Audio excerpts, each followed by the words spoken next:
السلام عليكم، ازيكم يا حبايب قلبي؟ اللهم صل وسلم وبارك على سيدنا محمد وعلى آله وصحبه أجمعين. احنا النهاردة هنعمل الأكل في حلة واحدة، أو الكبسة السعودي، أو الرز، أي نوع رز حضرتك تحبيه باللحم. المهم إنها أكلة بتلغي أي أكل جنبها. طبق الكبسة السعودي على السفرة بيلغي أي حاجة جنبها، حاجة كده عظمة. بتمنى تجربوها بطريقتي، ولايك وشير لو عجبكم الفيديو. يلا عشان احنا مستعجلين. اول حاجه هنبتدي بيها المكسرات. انا هنا كان عندي كذا نوع من الزبيب، حضرتك ممكن تكتفي بنوع واحد. احنا عشان بنحب الزبيب بنجيب كذا نوع منه. بجيب ميه مغليه، حطي كده كاتل او براد، وحطي الزبيب وحطي عليه ميه مغليه. وكان عندي شويه لوز صغننين، يمكن حضراتكم شايفينها، ممكن برضو تستبدلي اللوز ده بسوداني. برضو حطي فيه ميه مغليه. مجرد ما تسيبيه 5 دقايق بالظبط، هتبتدي تمسكي اللوزايه، هتلي القشره زي ما حضرتك شايفاها كده، بتفصل، وتقسميها 2 عشان نكتر يعني. حلو كده.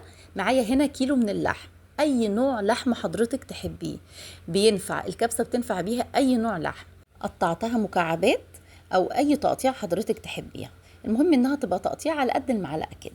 هنا معانا الكيلو اللحم بياخد كيلو بصل، ومعانا قرنين فلفل سبايسي، وحبة طماطم كبيرة مقشراها ومقطعاها مكعبات.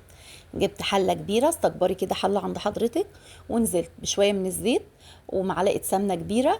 وانا يا بنات كان عندي قطعة بسيطة من اللي هي الضاني، عشان بحس كده بحب قوي كبسة باللحمة الضاني، فعشان اللحمة عندي بلدي حطيت قطعة صغيرة من اللي هي، مش عارفة واضحة ولا ايه.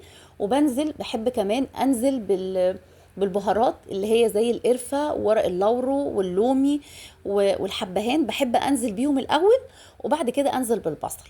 نزلت بكمية البصل وقلبته كويس جدا لحد ما بقى اللون الذهبي ده. بعد كده بننزل بقطع اللحم، وننزل بقى ببهاراتنا. يا سيدي انزلي بقى، الكبسة يعني بهارات، انزلي بقى بأي بهارات عند حضرتك. ايه بقى البهارات دي؟ اهمها الفلفل الاسود، بهارات لحمة. اه احنا قلنا طبعا اللومي والقرفة والحبهان. ويا ريت تعدي الحبهان، عشان دايما بيجي كده عند الحاج صاحب البيت دايما يقع كده في الحبهان ده.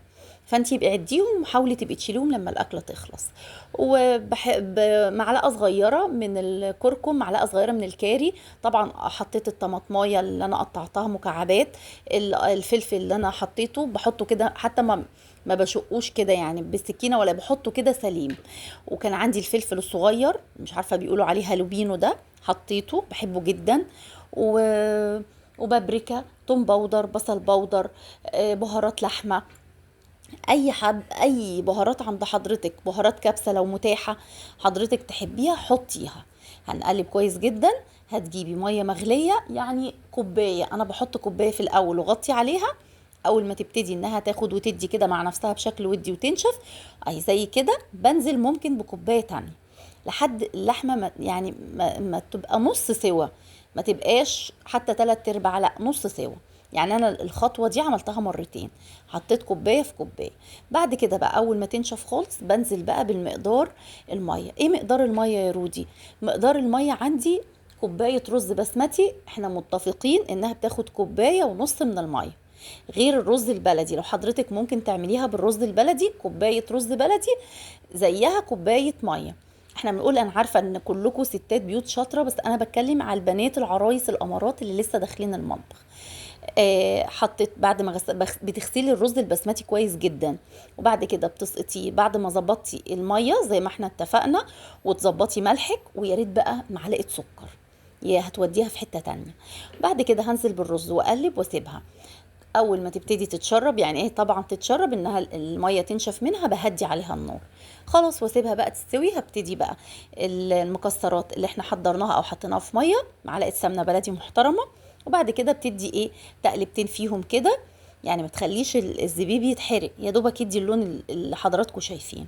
وبحطه بنزله على مصفى، بس كده. نفس الفكرة هنطلع الزبيب، وبعد كده هنحط مكانه اللوز او السوداني او اي مكسرات حضرتك هتحبيها. بس كان بقى اللي هنا العظمه بتاعتنا استوت. انا بصوا بغرفها كده بالحله زي ما هي، عشان اوريكم قد ايه كانت مفلفله وكانت طعمه جدا. بتمنى تجربوها بجد يا بنات.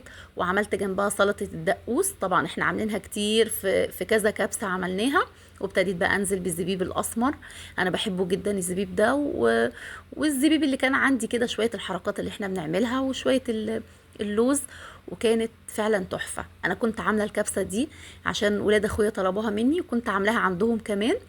بتمنى زي ما عجبتهم تعجبكم، وبتمنى تجربوها بطريقتي، فعلا هتعجبكم يا بنات. بتمنى دعوة منكم، واهم حاجة اللايك والشير، ما تنسونيش في اللايك عشان القناة بتكبر بيكم. واستودعكم الله الذي لا تضيع ودائعه.